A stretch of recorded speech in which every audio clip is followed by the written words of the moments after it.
Hi అండి, welcome back. ఇది ఇంకొక కస్టమర్ది ఆర్డర్ అండి. ఇవి బ్లాక్ బీడ్స్, అందరికీ ఐడియానే ఉంటుంది. కాకపోతే ఇది నార్మల్వి కాదు, కటింగ్ బీడ్స్ అండి. దీంట్లో షైనింగ్ అనేది వస్తుంది, మధ్య మధ్యలో షైనింగ్ వస్తుంది. ఈచ్ బంచ్ వచ్చేసి 10 లైన్స్ ఉంటాయండి. ఒక బంచ్లో వచ్చేసి నచ్చిన వాళ్ళు ఆర్డర్స్ ప్లేస్ చేసుకోవచ్చు. ఇలా స్క్రీన్ షాట్ తీసుకోండి. ఇదిగో మధ్య మధ్యలో ఇలా షైనింగ్ వస్తున్నాయి చూసారా బీడ్స్. ఇది కటింగ్ బీడ్స్ అంటారు. నార్మల్ బీడ్స్ వేరే ఉంటాయి. స్క్రీన్ షాట్ తీసుకొని స్క్రీన్ పై నెంబర్కి వాట్సాప్ మెసేజ్ చేయండి. నేను కాస్ట్ అనేది చెప్తాను, ఆర్డర్ ప్లేస్ చేసుకోవచ్చు. అండ్ వాళ్ళు ఇది కూడా ఆర్డర్ పెట్టుకున్నారండి, కొత్తిమీర.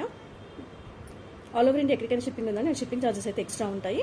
నచ్చితే లైక్ చేయండి, ఫాలో చేయండి, సబ్స్క్రైబ్ చేయండి. డైలీ అప్డేట్స్ ఉంటాయండి. మీరు లైక్ చేయడం వల్ల వీడియోస్ అనేవి ఫార్వర్డ్ అవుతాయి, నాకు కూడా సపోర్ట్ చేసిన వాళ్ళు అవుతారు. అండ్ గ్రూప్ లింక్స్ ఉన్నాయి, జాయిన్ అవ్వచ్చు. డిసప్పింగ్ మెసేజ్ ఉంది, స్టోరేజ్ ప్రాబ్లం ఏమీ ఉండదు. ఇంకెవరైనా ఉంటే షేర్ చేయండి, లైక్ చేయండి, సబ్స్క్రైబ్ చేయండి. ఆల్ ఓవర్ ఇండియా షిప్పింగ్ ఉంది. Thank you.